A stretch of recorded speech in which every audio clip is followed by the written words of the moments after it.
How's it going, guys? So we have a fantastic weekend of rugby ahead of us, and we have Australia versus England, or England versus Australia, this Saturday, 3 UK time. And this is going to be fantastic. We have two big hitters, England coming back, all of their players from the Lions tour, some serious talent, a lot of depth, coupled with Australia, who have been, they've been transformative. Their players have been phenomenal through Rugby Championship, really showing that Schmidt is finding a way to get the best out of his squad and the best out of each individual player. So I want to break down this game, and I'd love to hear what your thoughts are in relation to this. So please like, subscribe. It really does help the channel grow. And let's have a bit of fun with this, because this is going to be a really, really fun game. So taking a look at the game, yes, England, it does seem like everybody has a very good opinion on England coming through with a win, with a 71% percentage of people voting that England is going to come through with a win.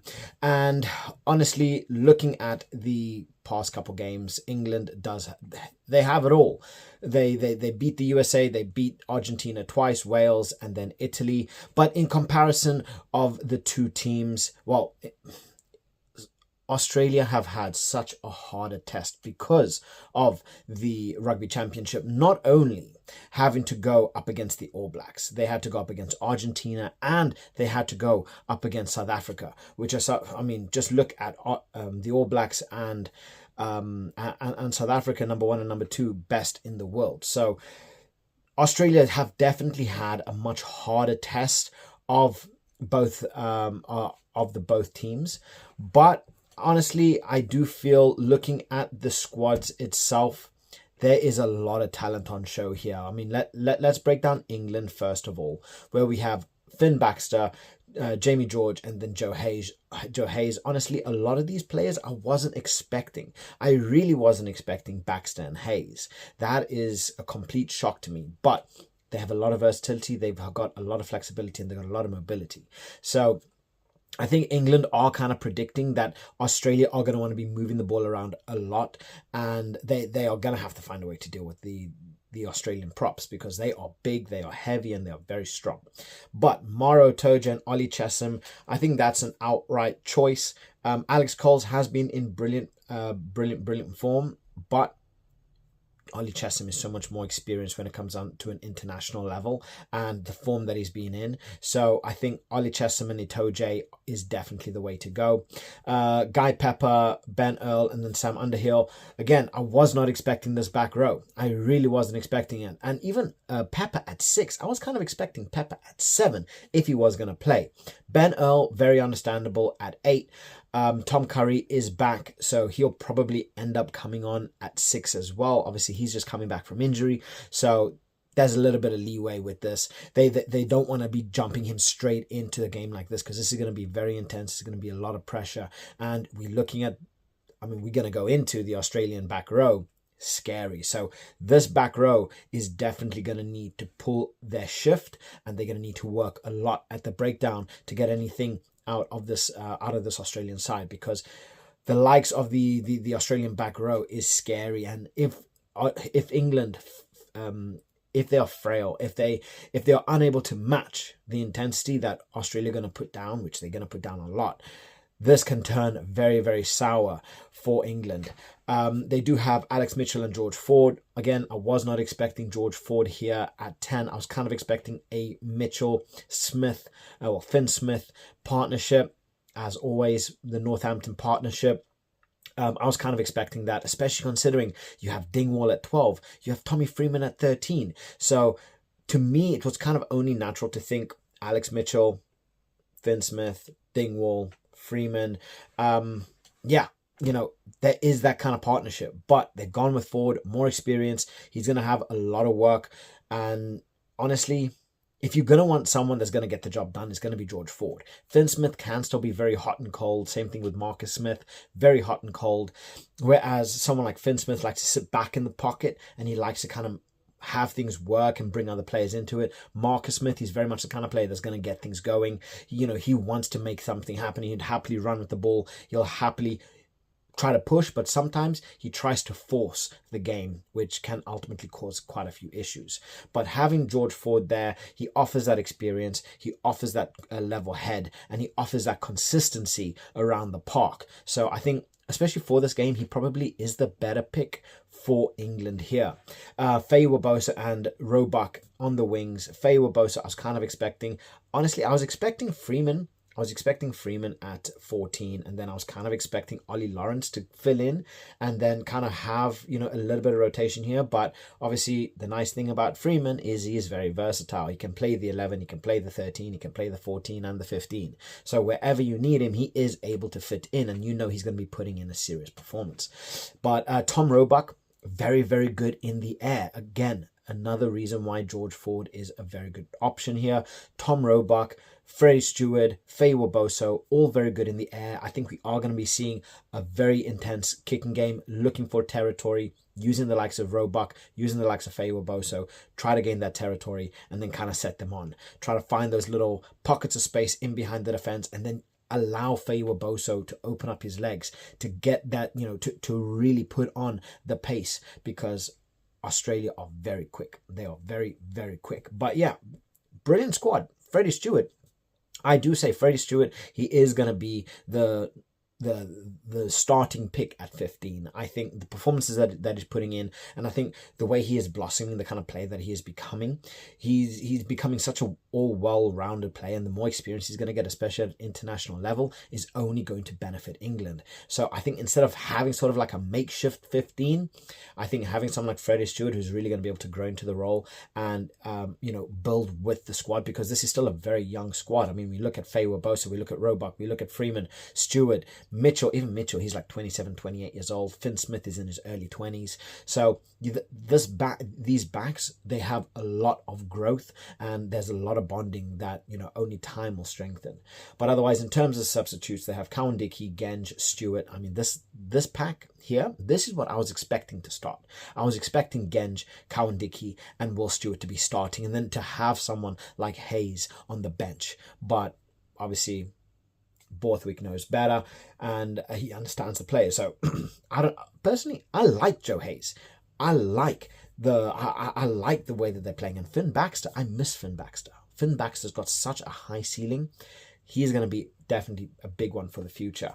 Alex Coles, his performances for the Saints have just been amazing. Whether he's playing at 6, whether he's playing at 5, he's undeniably one of the biggest threats when it comes down to a big forward that is going to put pressure on you. And even then, he's able to break the gain line and just cause absolute havoc. So Alex Cole's definitely someone that's going to come on around the 50th minute, and he's going to cause havoc. Tom Curry is Tom Curry. Not much can be said about him other than he's like GOAT status. At back row, Henry Pollock. Honestly, I'm seeing Henry Pollock at 8, Guy Pepper at 7, and having these two grow with each other, they are going to cement themselves as the first choice back row for England in just a couple of years. I'm telling you now. Ben Spencer is kind of taking that back role, and I think in terms of experience, in terms of age, you know, he's always kind of going to take the back role to Alex Mitchell, but still an elite level player. You can never count this guy out. And then Finn Smith as the final player.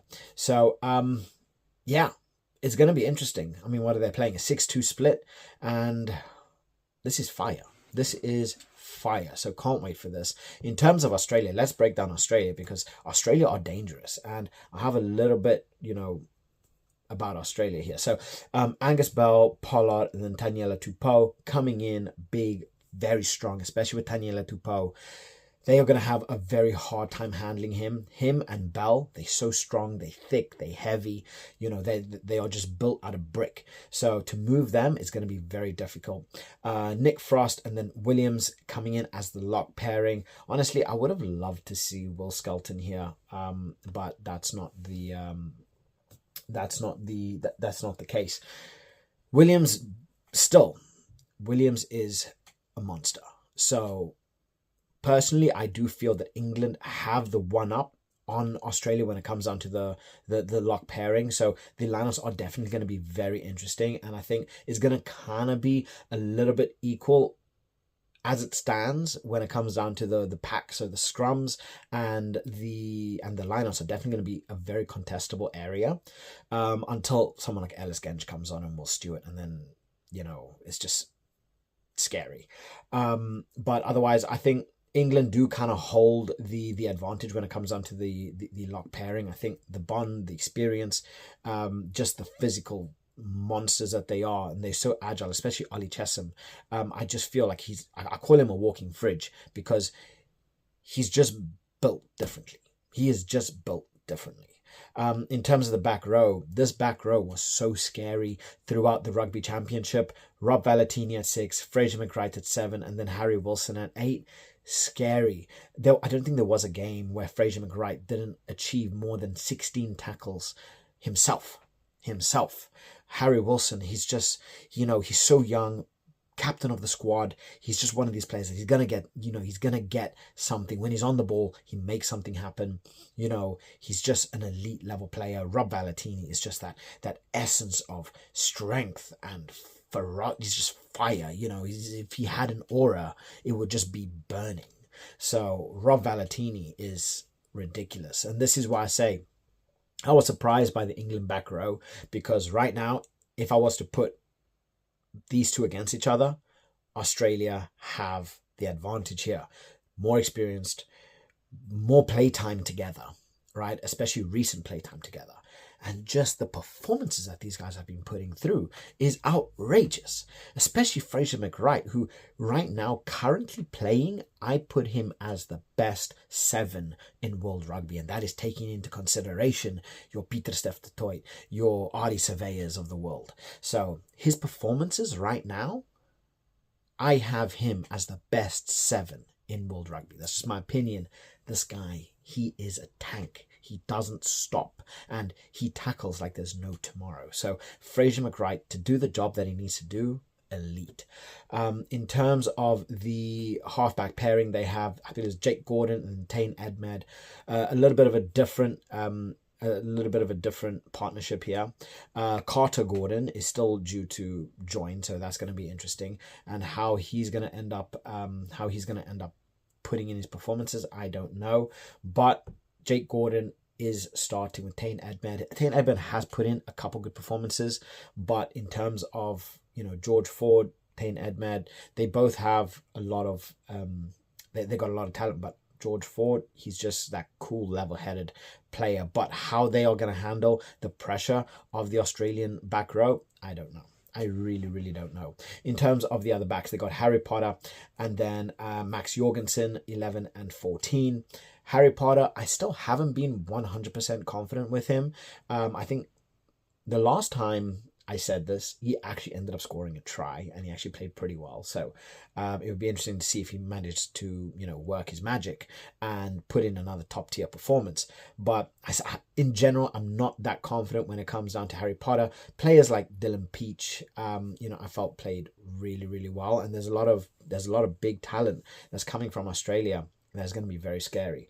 But otherwise, Max Jorgensen is, in my opinion, one of the most elite level youngsters, the biggest prospects, one of those prodigies of rugby that's coming through. And he's going to be a big, big player in the future. I put him in the likes of your Sasha Feinbergs of the world. Truly, truly elite young talent. And then Andrew Callaway at 15. So big players, very good in the air, very fast. Obviously, the way Australia have been playing, they've been playing very expansive. They want to get the ball moving as quickly as possible, and they want to use the speed of someone like Max Jorgensen that's going to be able to kick and chase, use that speed, open up his legs. But when you do have the likes of Faye Waboso, when you do have the likes of Roebuck, it's going to be interesting to see how this Australian side is going to work as a defensive unit. Because England are big, they're strong, they're very good in the air. They have the line-out advantage. They have someone like George Ford at their disposal who is essential when it comes down to keeping that pressure on them, using his kicking ability to keep pressure and, just start gaining that territory. Start gaining territory. Push him back, and keep him at bay. So it's going to be interesting to see how this goes out. In terms of the substitutes, they have Josh Nasser, Tom Robertson, Alan Alatoa, Salakai Lotto, Champion de Crespigny, Ran Lonergan, Hamish Stewart, and then Filippo Daugunu. Dalgunu is definitely a player that can come on. He can make a difference. He's a very scary unit as well. The guy, he does not know when to stop. And we saw his late end performances for Australia. He's such a strong runner of the ball. Big player. But how can I end this video without talking about the center partnership? I almost completely forgot about it. Hunter Paisami and Suali'i as the as the partnership. I mean, through the entire Rugby Championship, we saw Len Ikitau and Suali'i holding that center partnership, like that bond strong.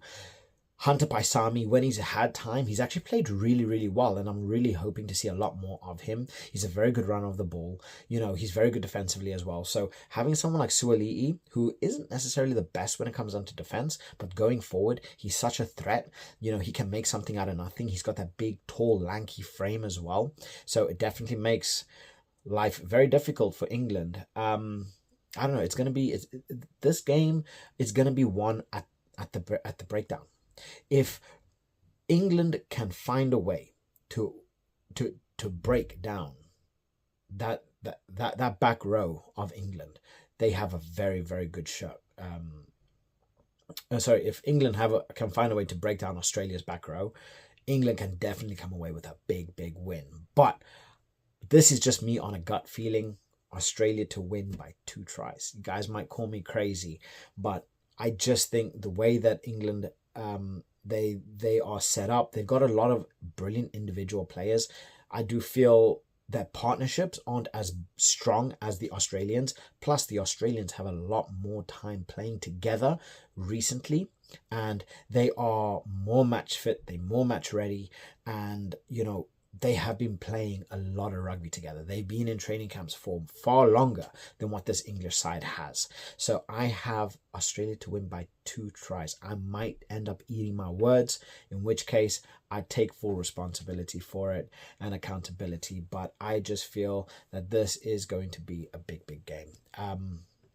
I think it's going to be a high-scoring game, to be honest. I think we are going to see both teams go above 20 points, potentially even both over 30 points.